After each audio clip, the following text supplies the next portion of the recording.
name's McLeod. 56. I'm 24 years old and I support AFC Wimbledon. And I support AFC Wimbledon.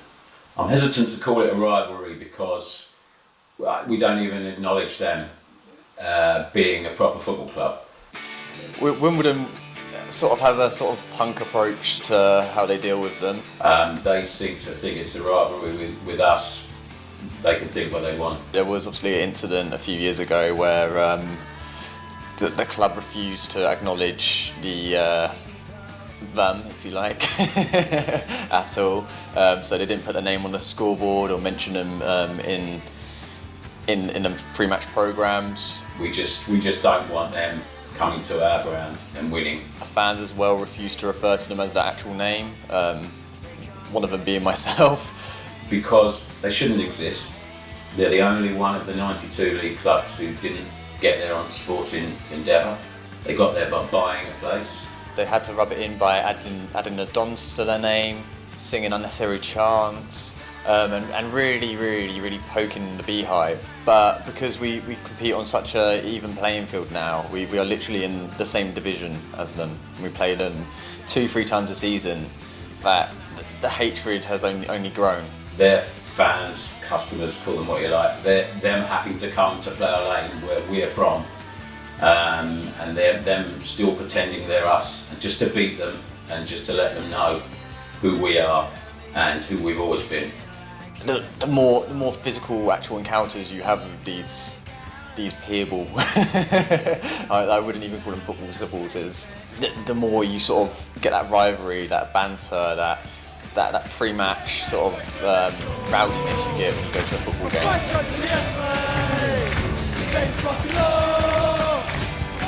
When I was a little kid, we used to always just dream and talk about playing them because we were essentially playing in parks pretty much most of the time, and they were playing in a 20,000 seater stadium, albeit there's probably more people at the park watching our game. This is Ismail. Previously, we haven't had the greatest track record against them, admittedly, but I think that's more due to us not having the funding that they've had. It's definitely become more competitive, especially since like the first time we played them, where we couldn't really match them ability-wise because we didn't have the funding, the players, even the facilities. Sano. Now Milton. One of the best fixtures we actually had was our first one when we lost, where I think it was Jack Midson scored a diving header. Well, would you and believe it? I've never seen limbs like that before. It was absolutely mental.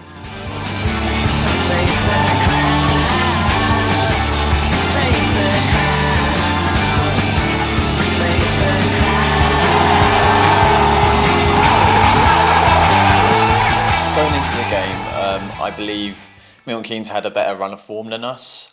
They were always sort of like title contenders, and we were sort of contenders for promotion. And obviously having in the previous fixture that lost, I think it was 4-1, 5-1. My expectations were quite low, to be honest. I was very hopeful, but I also expected us to lose.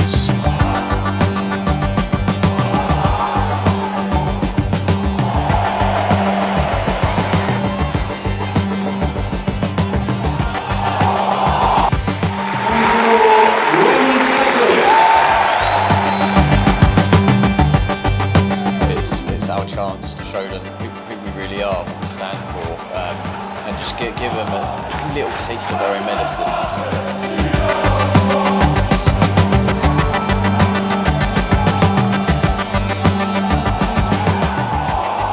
The game against them actually is a bit of a blur. It's hard to sort of sit still during a football game, but this one in particular, I was very restless and also very riled up as well. I remember that it was very even, and my thoughts were just let's not lose to them, you know, let's not lose at home to them. You go through every emotion. I think I shut my eyes. Wanted the team not to let us down. It would have been awful had they snatched that away from us.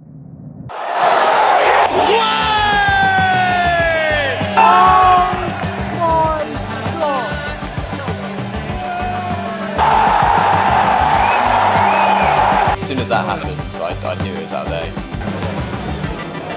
I remember that when it hit the crossbar, I almost had a heart attack, and then when Omar missed, I definitely had a heart attack. I think most people would have been reasonably satisfied with a draw. The fact that we had to start so much further down the pyramid and come up all the way to be in the same division as them, and then to beat them at Plough Lane. There's no scientific measurement you can put in place or English word to describe the level of euphoria and just relief, happiness, just joy in that moment. Brown now with the opportunity, Blensking up in the centre. It was worth everything. Oh, and it's a chance for Burgess. It's a goal for Wimbledon.